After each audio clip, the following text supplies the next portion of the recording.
I just want to do a quick case study call out. Again, this is just based on my own experience because that's what I got. This is our little library.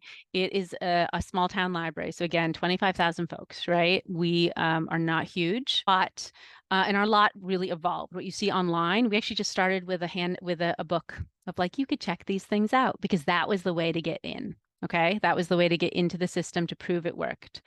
And initially, we were focusing our library. I do a lot of programming, and our team does a lot of programming. And we focused our programming is on sustainability and also on these sustainable development goals.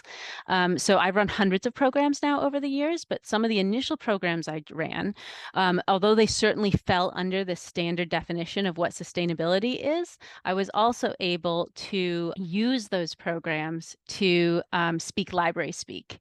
And what we did is we took, but we to speak library speak, but to address community needs. So this is our formula. I actually really like math, but these are the formulas I use most often. So, which is the classic plus is greater than divide, right? So together we can do more than if we divide. But also, so we had community problems. So that's the unhappy face. And then what we did is we addressed those community problems through a sustainability lens, which is the little things. What we did to address them is we worked with community groups who are working on the problem. We provided the resources and the space, and we hosted programs to address the community needs. So, for example, say we wanted to focus on one of those needs like hunger. I'm not telling you we've solved hunger because that is a complete lie. We haven't. But what we did do is we tackled this problem from multiple angles. And we called out that recognized that food and growing literacy was a missing literacy. So heads up, folks, calling something a literacy can be a real great trick to work on it at public libraries. So you can see we call out a different bunch of literacies. And with the food literacy, so of course we obtain books on these topics. We obtain books on a lot of these topics. But then we also got things on those topics. So in the food example, for example, if we wanted to work on, having no hunger, we actually bought a lot of kitchen tools. We ran a number of different programs, multilingual programs. We ran how to cook. We ran how to garden. We gleaned vegetables out of farms where they weren't being used. We partnered with a ton of agencies. We had Snap Ed come teach courses, which is a national program. But say people wanted to do a plant-based diet. So we really tried to connect haves and have-nots, whether the have is monetary, whether the have is language, whether the have is friends, whether the have is social connections. And we provided programming on that topic. And as part of that programming, we had to get things. So for example, when the mushroom people come by, we got these specialized mushroom log making tools. And if you've ever purchased mushrooms in a grocery store, you know they're quite expensive, especially locally grown, organic, et cetera.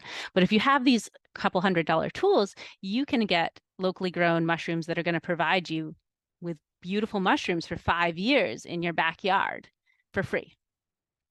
For the cost, and with these specialty tools, you can do that in less than half an hour. And you can get a log worth of mushrooms again and again and again. So that was like a real win program. And so we keep trying to do programs like those. And so for here, we really used our programming and our community needs and working with our community to fuel and fund the Library of Things. And so another way to think about libraries is people are coming to engage with people or to escape people. And they want to do both of those things when they come to a public library. And tools really helped us do that as well, but tools without programs would not have worked for us. We really had to do that in both the same way. So I already kind of talked about the food insecurity example, but you can see it really went beyond. We tried to really have this holistic set of both programs and tools. So we're trying to meet people where they're at. And so this isn't just with food insecurity, right? We've done this with a lot of different needs in our community, and we're still doing it. We haven't solved anything. There's still lots of problems. If any of you know how to solve them, feel free to do that, and we'll go on to the next one.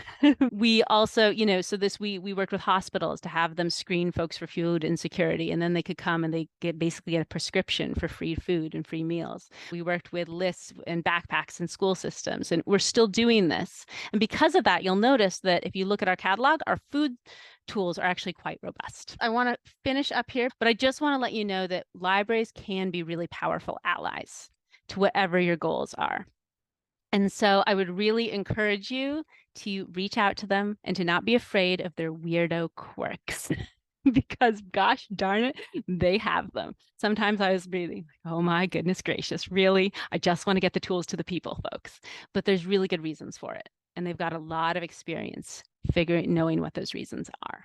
So again, I've already mentioned the useful communities. Most libraries know about the Sustainable Libraries Initiative. A lot might be interested in joining a LoT mutual aid group to talk about the minutia that you may not want to talk about.